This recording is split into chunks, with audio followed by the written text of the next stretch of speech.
1886, Korea.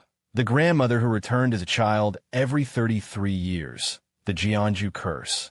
It was the winter of 1886 in Jeonju, a quiet Korean town wrapped in the hush of falling snow.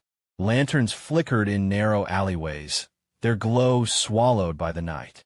Inside one wooden house, an old woman lay gasping for her final breath. She was nearly 70, her hair silver, her hands frail, her voice breaking into whispers. Neighbors would later recall that the air that night felt heavier than snow. Dogs barked restlessly, then stopped, leaving an eerie silence. Some swore they heard the sound of a baby crying in the distance, though no child had been born in the village that evening. Others whispered that the old woman's shadow stretched unnaturally across the floor as she died. By dawn, she was gone. But her death was not the end. It was the beginning of a story that would haunt Jeonju for generations. At first, nothing seemed unusual. Families mourned, the village carried on, and her funeral rites were performed with incense, chanting, and the slow tolling of the temple bell. Yet, a strange unease lingered. A storm rolled through the town the night after her burial, thunder shaking the hills. By morning, her grave was covered in mud, as though the earth itself had resisted holding her. Then, 33 years later, in 1919, a farmer stumbled upon a crying baby girl in the snow near the very house where the grandmother had once lived. No one claimed her. She had no parents, no history, nothing but a tiny scar on her hand, an identical scar to the one the old woman had carried since childhood. The villagers called her the grandmother's child. They tried to dismiss the thought, but the baby's gaze unsettled them. Her dark eyes seemed too old, too knowing, as though she remembered things no child could possibly know. Women whispered that she stared at people not as if meeting them for the first time, but as if recognizing them after decades.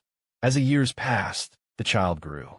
Her mannerisms, her speech, even her subtle quirks mirrored those of the grandmother who had died. Old friends of the woman began avoiding her, claiming the child would mention secrets only the grandmother had known, private quarrels, debts, and betrayals. It was as if death had not taken her at all. The curse began to shape itself in the villagers' minds. They noticed a pattern. 33 years after her first death, she had returned as a child.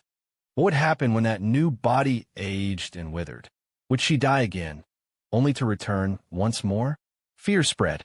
Parents began locking their children inside at night. Priests blessed the house. Shamans left bowls of rice and blood sacrifices at the edges of the village. But the unease only grew deeper. For Jeonju was no longer just a town. It had become the stage of a haunting cycle that refused to end. The night of the first death was not merely the closing of one life. It was the opening of an endless circle. The house where the old grandmother had died still stood, its wooden beams creaking, its rice paper walls yellowed with time. By the 1920s, when the child had grown old enough to walk, whispers began to spread inside those thin walls. Neighbors claimed they heard voices at night, not the cries of a child, but the rasping tones of an old woman speaking to herself. The sound drifted through the cracks of the house, a low murmur that rose and fell like the chant of a monk. Yet when the door slid open, the child was always found alone, staring into the dark with wide, unblinking eyes. At first, families dismissed it as imagination, but then the voices grew sharper, clearer. Some nights, it sounded like an argument. Other nights, like laughter that had no joy. Those who listened too long swore the whispers followed them home, echoing in their ears long after they left. The paper walls became a prison of secrets. One woman, who lived just next door, claimed that the child whispered her husband's hidden affair while playing with stones in the yard. Another man insisted the girl had called him by a nickname only his late mother used, something even his wife had never known. The child's presence unsettled the village. She would sit silently at the corner of gatherings, never smiling, never speaking unless to repeat something from a life she should not have remembered. At night, people walking past her house swore they saw her silhouette, small, fragile, kneeling before a mirror, whispering words that weren't her own. The whispers beneath the paper walls spread through Jeonju like poison. The town grew divided. Some believed she was cursed. Others believed she was proof of reincarnation. But all agreed on one thing. The house was no longer a home. It was a vessel, a place where the boundary between the living and the dead had thinned. Fear deepened when animals began to vanish. Chickens, cats, even dogs disappeared near the house. Villagers said the child was seen carrying scraps of raw meat to her room, though no one could ever prove it. One farmer claimed he saw her sitting in the garden at dusk, feeding something that wasn't there, her hand hovering as if resting on an invisible shoulder. Priests were summoned to bless the home. Shamans tied red cloth to the doorframes. But nothing silenced the whispers. If anything, the voices grew stronger, as though mocking every attempt to drive them away. By the time she reached her teenage years, the girl's eyes no longer carried the innocence of youth. Instead, they seemed burdened with the exhaustion of many lifetimes. She spoke less and less, but her silence carried weight. When she entered a room, conversations stopped. When she looked at someone, guilt surfaced, guilt for things hidden, buried, and long forgotten. Some villagers moved away. Others refused to let their children near her. Yet, no matter how far people fled, the whispers followed the town. For the grandmother-turned-child was not only a curse upon a single home. She was the shadow that seeped into every corner of Jeonju. And then, one stormy night, the whispers stopped. For hours, silence reigned over the house. But when dawn broke, the neighbors saw her sitting at the doorway, her face pale, her lips cracked. She finally spoke, not in the voice of a girl, but in the weary tones of the grandmother who had died in 1886. The funeral was never finished. The words spread quickly. The funeral was never finished. Villagers repeated it in hushed voices, as though speaking it too loudly might call the spirit itself. For the girl, now nearly grown, claimed she remembered her own death. Not just the final breath, but what came after. She described the funeral in terrifying detail. The wooden coffin painted with ink-black symbols. The monks chanting in the cold. The snow that refused to stop falling, covering the incense smoke and dampening the fire meant to light her path to the afterlife. And then she said something that made even the shamans tremble. She remembered waking up inside the coffin. According to her account, she had felt the weight of soil pressing down, the suffocating silence, the crack of wood as she clawed. She remembered screaming, though no one heard. Her nails tore until they bled. Her voice broke, and then darkness consumed her again. The villagers recoiled at the tale. Some called it madness, the imagination of a cursed girl. But others whispered that the funeral rites had indeed been interrupted, that a storm had scattered the final prayers, leaving her spirit restless, wandering, unable to pass on. If true, then Jeonju had not buried a grandmother. It had buried a soul still clinging to the earth. Signs began to surface that her words were more than stories. Late at night, the cemetery where she had been buried grew colder than the rest of the land. Candles left for other ancestors blew out without wind. Footsteps echoed across the frozen ground, though no one walked there. A farmer digging nearby unearthed something horrifying, splintered wood, broken as though clawed from the inside. His hands shook as he dropped the fragment, swearing he saw bloodstains that time had not erased. The town could no longer ignore it. The funeral had been unfinished. The dead had not been allowed to rest. The girl herself grew weaker. She wandered the streets barefoot, whispering fragments of prayers in the grandmother's voice. She claimed the earth called to her, that she felt a tug pulling her back toward the grave. Children ran from her shadow, and mothers clutched their infants tighter. A shaman was summoned again. She declared that the spirit was trapped between life and death, circling endlessly every 33 years. Unless the rites were completed, the curse would never end. But how could they complete a funeral from 1886? The coffin was long destroyed. The ashes of incense were lost. The monks who once chanted were dead themselves. All that remained were fragments of memory, memories carried by a girl who should never have had them. Fear grew into obsession. The villagers debated whether to bury her alive, to end the cycle by force. Others insisted she must live out her years, no matter how haunted, until the curse revealed itself again. In the end, they did nothing.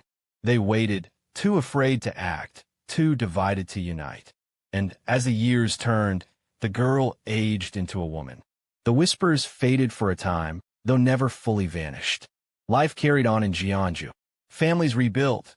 Wars came and went, seasons passed. But the villagers counted the days. They remember the pattern. 33 years after the grandmother's first death had brought the child, there would be another. And in 1952, when the town was already torn apart by war, the curse would rise again. For in Jeonju, the funeral was still not finished. It was the spring of 1919 when the curse revealed itself again. The night was soaked in rain, heavy drops pounding rooftops like fists.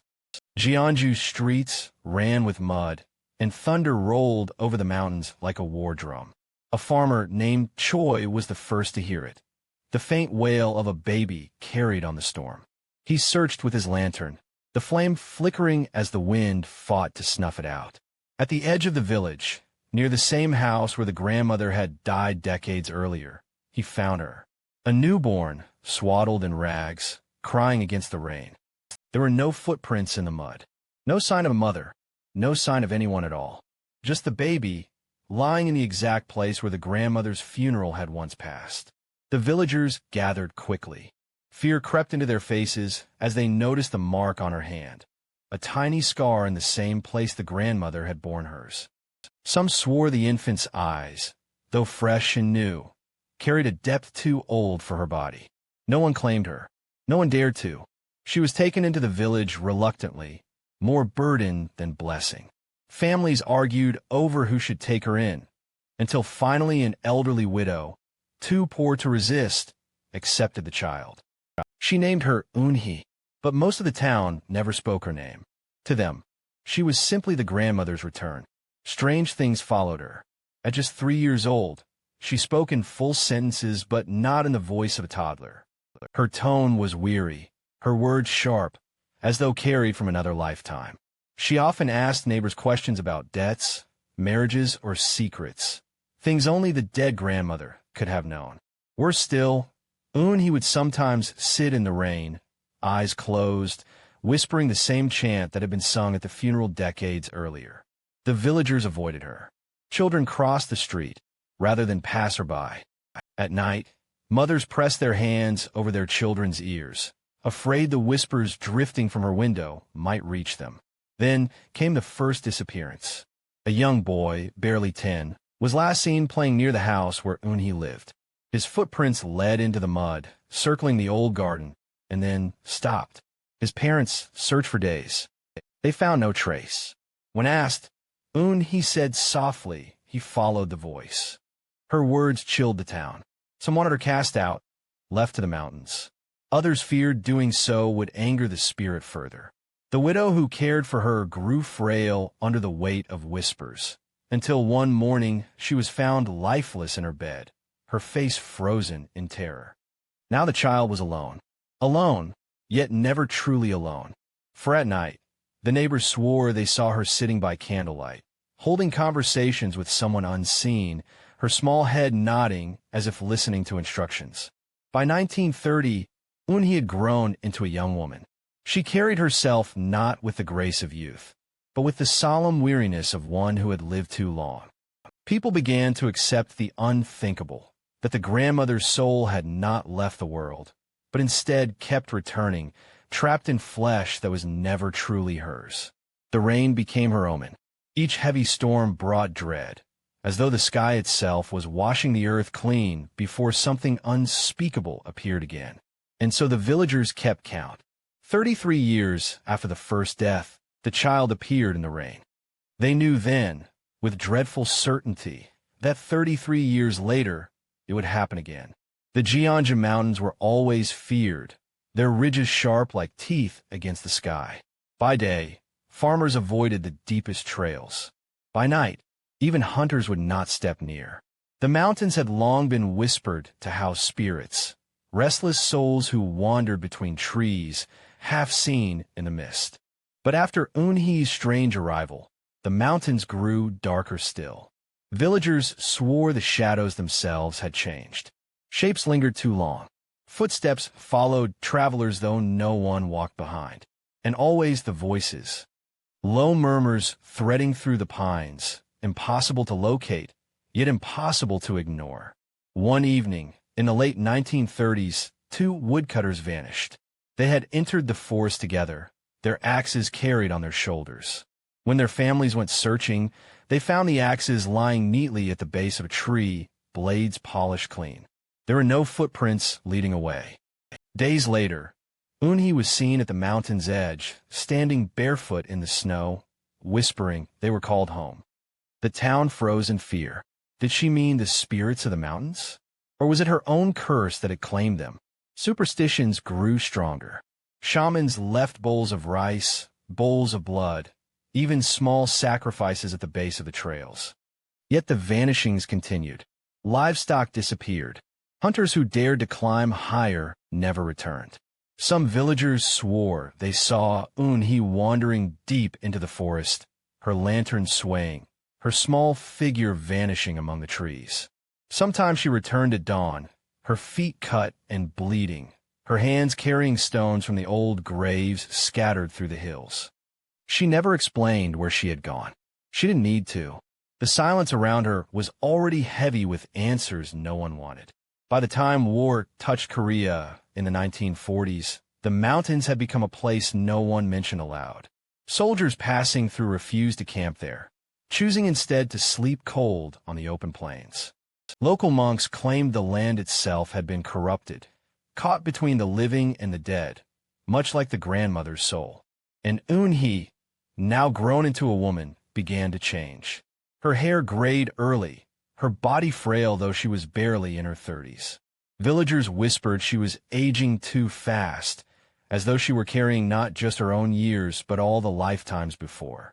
She often stood at the base of the mountains, her face turned toward the peaks, murmuring as if answering some silent call. Children who watched her said her shadow stretched strangely there, longer than it should have, moving even when she stood still. Then came the night of the great storm. Lightning cracked the peaks, thunder rolling like cannon fire. Amid the chaos, a group of villagers saw Eunhee climbing the mountain path, lantern in hand. They tried to follow, but the storm was too fierce. By morning, she had returned, soaked and trembling, but alive. When asked what she had been doing, she gave a single, chilling reply. They wanted me to see the graves. The mountains, it seemed, had become her sanctuary, or perhaps her prison. For within those shadows, the curse felt strongest, as though the earth itself held her soul in chains. And the villagers, terrified but helpless, began to understand. The Jeonju Curse was not bound to a single house, or even to a single grave. It was bound to the land itself. By the 1940s, the Jeonju Curse was no longer just a story whispered in alleys. It was a burden every family carried, a shadow passed down with the bloodline. Parents warned their children not to walk past Eunhee's house after dusk. Grandmothers told tales of the first death in 1886, their voices trembling as if they themselves had felt the coffin close. But the strangest truth of all was this. The curse did not remain bound to Eunhee alone. It began to touch others. Children born in Jeonju were said to carry fragments of memory, not their own. A girl of 6 described her mother's secret miscarriage, though she had never been told. A boy of 9 spoke of debts his grandfather owed, debts buried decades earlier. These memories didn't belong to them. They belonged to the past, to someone else, to her. Eunhee herself grew more fragile. Her body withered, as though the weight of generations bent her spine. Yet her eyes never lost their sharpness. She knew things no living person should know. Names of ancestors long dead, quarrels buried in shame, betrayals that had scarred families. Each revelation tore the town further apart. Husbands accused wives. Brothers turned against each other. Families that had lived side by side for centuries now treated each other like enemies. The curse wasn't just haunting Jeonju. It was consuming it. Priests from far provinces were summoned. They held ceremonies, burning incense, and chanting scriptures into the night. Shamans hammered nails into the soil, driving stakes to pin the restless spirit down. But Eunhee remained. Her fragile body lingered. Her voice grew weaker, yet still she whispered of lives long past. And then she made a prophecy. She told the townspeople that when she died again, she would return. Not as a woman, not as a ghost, but once more as a child. Always a child. Always 33 years apart. Her words chilled the town like frost. Mothers clutched their babies closer, terrified their children might vanish, replaced by the curse's return.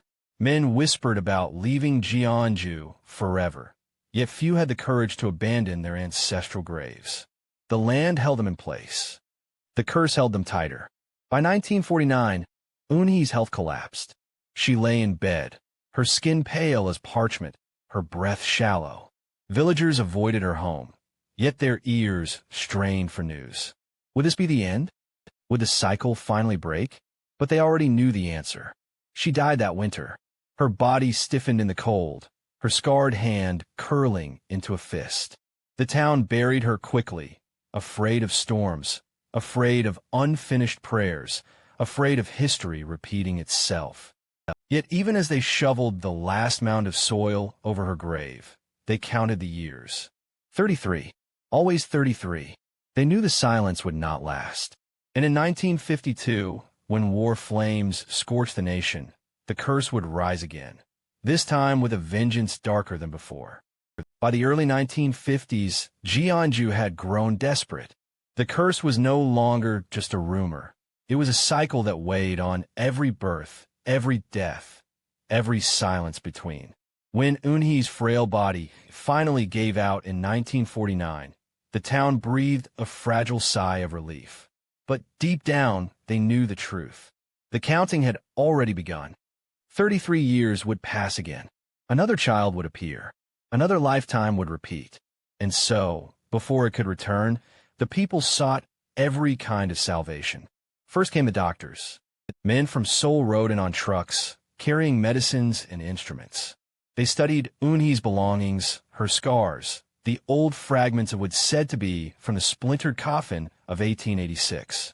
They spoke of illness, of inherited madness, of hysteria passed down through blood. But their medicines did nothing. No cure existed for a soul that did not rest. Then came the priests. They carried crucifixes, poured holy water into the soil, and read scripture over the cemetery. For nights they prayed until their voices cracked, their shadows stretching across the fields. Yet one morning, the oldest priest woke screaming.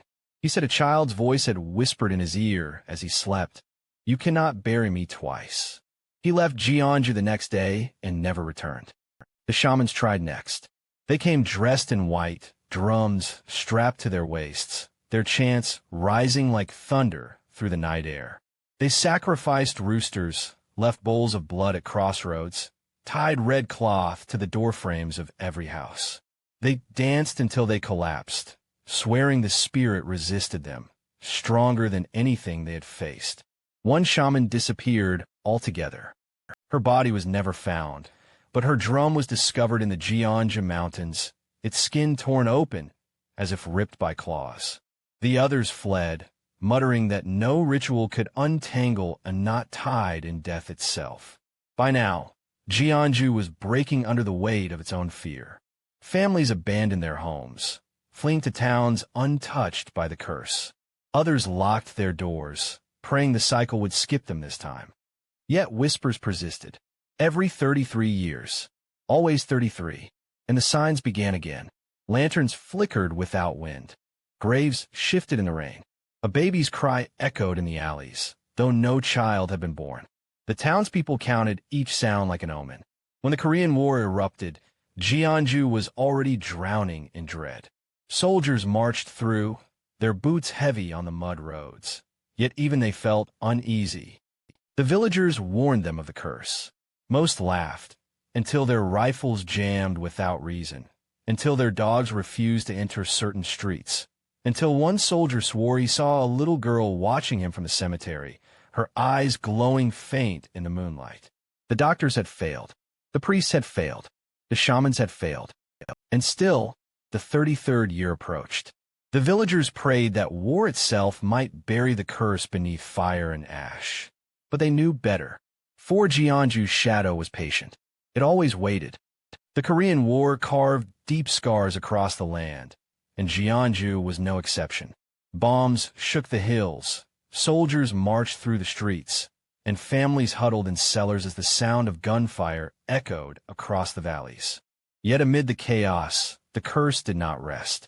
If anything, it grew stronger. At first, the vanishings seemed like the work of war. Soldiers went missing on patrol. Refugees disappeared in the night. Families assumed they had been taken, captured, or killed. But soon the disappearances carried a strange pattern. Always at night. Always near the grandmother's old house.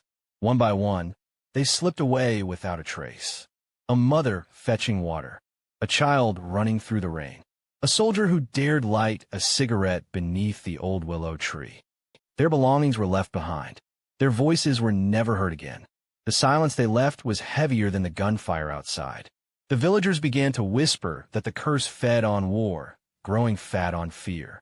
Some claimed they saw Eunhee's figure walking through the bombed ruins at night, though she had been dead for years. Others swore they heard her voice, calling softly, leading people into the dark. One man, drunk on stolen liquor, boasted that he would follow the voice and prove it false. He walked into the night, laughing. By morning, only his footprints remained, circling endlessly in the mud as though he had walked in circles until something swallowed him whole. The silence became unbearable. Families stopped speaking after dusk, afraid the spirit might hear their voices and mimic them. Mothers pressed hands over their children's mouths when thunder shook the sky. Even soldiers, hardened by bloodshed, refused to patrol certain streets. One unit left behind a single note carved into wood before abandoning their post. The war is not the only thing killing us. But the most chilling night came in 1952 during the height of the fighting. A heavy rain pounded Jeonju, washing the streets with mud. And then, as if rehearsed, every dog in the village began to howl. Their cries rose higher and higher until, all at once, they fell silent. The villagers waited in their homes, hearts pounding. And then they heard it, the sound of a newborn crying. The curse had returned, just as before, just as always. 33 years had passed, and another child had come into the rain. When dawn broke, a farmer found her, wrapped in wet cloth, her tiny chest rising and falling, her hand marked with the same scar as the grandmother before her. She was left at the edge of the road, where bombs had torn open the earth.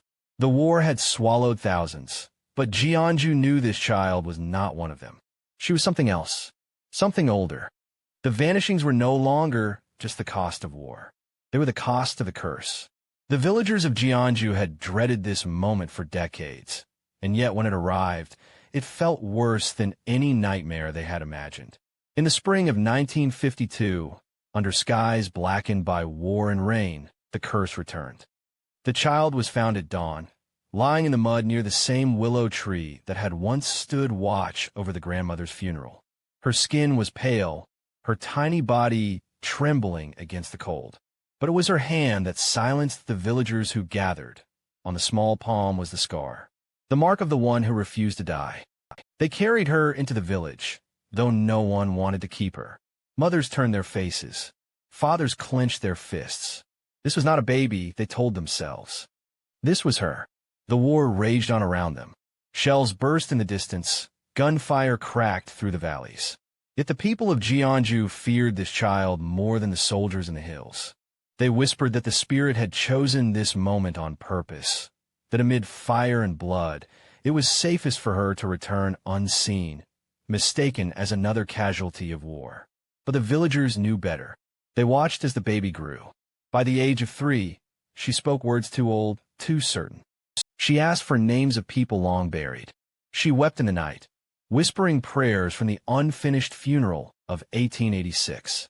And when storms rolled over the town, she would stand at the doorway, her dark eyes fixed on the cemetery, as though listening for someone who still called her. The villagers tried one last time to break the cycle. They summoned priests, shamans, even foreign missionaries who promised to cast the spirit out. Ceremonies were held for days, drums pounding, incense smoke filling the air until the villagers choked. But the child remained. When the priests left, the little girl laughed. Not a child's laugh, but the cracked, weary laugh of an old woman. She spoke only one sentence: "You will bury me again." By now, Jeonju was hollowed out. Families had fled, leaving homes to rot. The streets grew quiet, the markets empty. Those who remained walked quickly, eyes lowered, as though the weight of the curse pressed down upon their shoulders. The girl's presence was everywhere. She lingered in doorways. She appeared in the cemetery at dawn. Sometimes she was seen in two places at once, playing with stones by the river while standing, silent, among the graves. The final return was not just a haunting. It was a claiming. Jeonju itself seemed bound to her, its people prisoners of her endless cycle. In the winter of 1952, the curse sealed itself in silence. The girl vanished one night, just as bombs fell on the mountains nearby. No body was found, no footprints in the snow. She was simply gone. Some believed she had been taken by the war. Others believed she had gone willingly into the mountains, back to the graves that had birthed her. But the oldest villagers shook their heads. They knew the truth. The cycle was not over. It never ended. She would return again, 33 years later. Always 33. And so they waited, counting the days with dread, their children warned, their prayers unspoken. For in Jeonju, no grave stayed closed. By the late 1950s, Jeonju was a hollow shell of itself.